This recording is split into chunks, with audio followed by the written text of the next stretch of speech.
મિત્રો સ્વાગત છે તમારું અમારી ચેનલ ગોગાની વાતોમાં।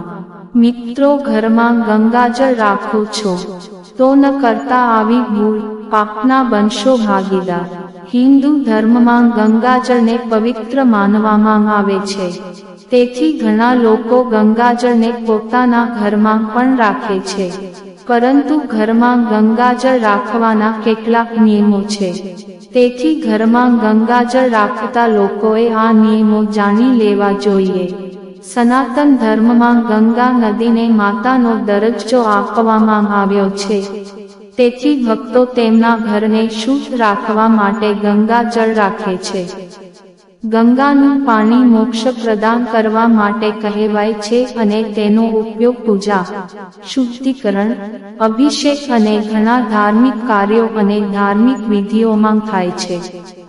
ગંગા જળ વિના કોઈ પણ ધાર્મિક કાર્ય કે અનુષ્ઠાન પૂર્ણ અને સફળ માનવામાં આવતું નથી, પરંતુ જો તેને રાખવાના નિયમોનું પાલન ન કરવામાં આવે તો તે પણ અશુદ્ધ બની જાય છે।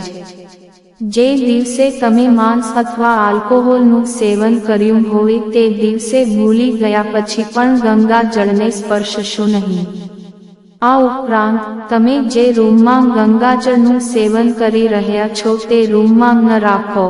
આનાથી ન માત્ર ઘરનો દોષ થાય છે પરંતુ તમે પાપના ભાગીદાર પણ બને છે। ગંગા જળને ક્યારેય એવી જગ્યાએ ન રાખવું જોઈએ જ્યાં અંધારું હોય। ગંગા જળ ખૂબ જ પવિત્ર છે, તેથી તેને રાખતી વખતે એ વાતનું પણ ધ્યાન રાખવું જોઈએ કે જ્યાં ગંગા જળ રાખવામાં આવે છે ત્યાં કોઈ પણ પ્રકારની ગંદકી ન થાય। આજના સમયમાં દરેક વ્યક્તિ ગંગા જળને પ્લાસ્ટિકની બોટલ કે કેન વગેરેમાં ભરીને રાખે છે, પરંતુ આ રીતે ભૂલથી પણ ગંગા જળ ન રાખવું જોઈએ, કારણ કે પ્લાસ્ટિકને શુદ્ધ માનવામાં આવતું નથી। ગંગા જળને હંમેશા પવિત્ર પાત્રમાં રાખવું જોઈએ।